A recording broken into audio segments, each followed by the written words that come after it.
Hear the Gospel of our Lord Jesus Christ according to Matthew. See, I am sending you out like sheep into the midst of wolves, so be wise as serpents and innocent as doves. Beware of them, for they will hand you over to councils and flog you in their synagogues, and you will be dragged before governors and kings because of me, as a testimony to them and the Gentiles. When they hand you over, do not worry about how you are to speak or what you are to say, for what you are to say will be given to you at that time. For it is not you who speak, but the Spirit of your Father speaking through you.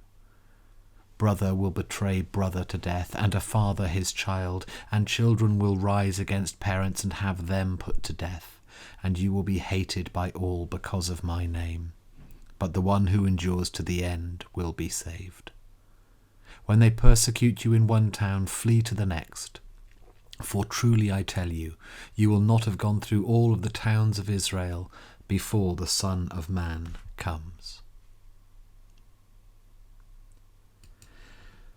When I was thinking about and reflecting on today's Gospel reading, one phrase kept popping into my mind. You know that you're doing something right when they start shooting at you. I've learned to trust those thought processes that make things suddenly pop into the mind, for whilst I might not immediately understand exactly how they work, I have invariably found that they make sense once I try and figure out what my subconscious mind was doing.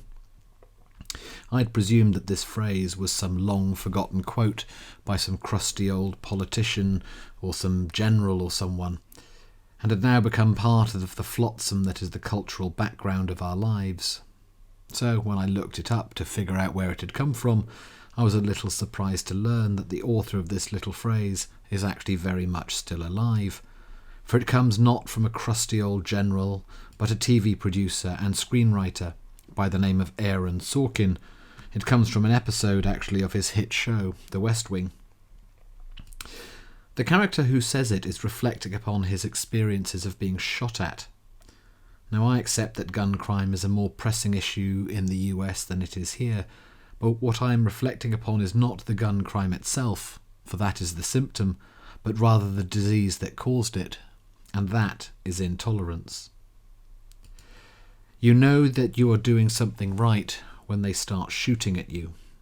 The character who said this is making a rather profound statement, that if what you say or do so inflames the passions in others that they feel no option but to silence you, then what you are saying or doing is correct.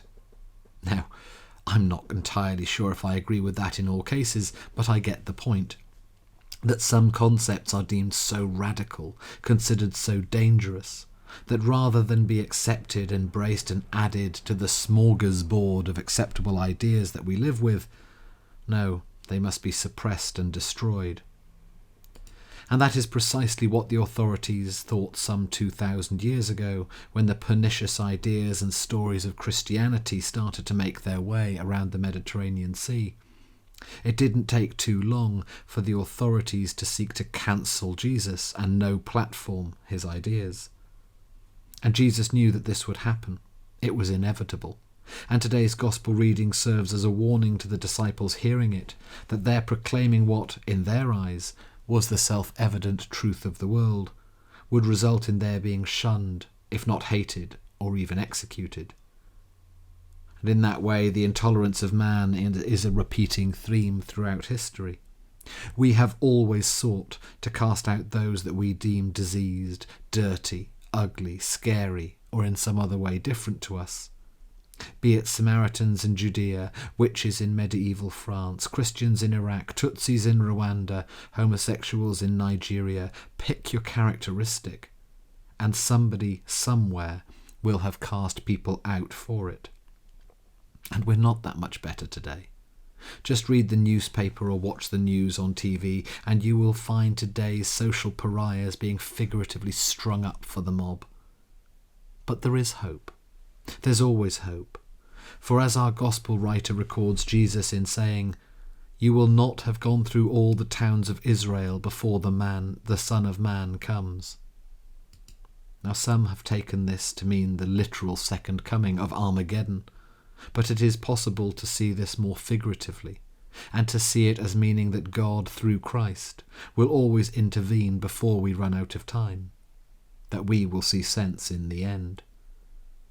This week, several hundred authors and academics have signed an open letter calling for a free exchange of ideas as they perceive our social intolerance of anything not currently in vogue or being deemed correct by the Twitter mob. Well, that's a growing concern, citing that the way to defeat bad ideas is by exposure, argument and persuasion, not by trying to silence or wish them away. And let's look at it, let's face it, the Christian story would suggest that they are right, for suppression of ideas will not eliminate them, especially if they happen to be true.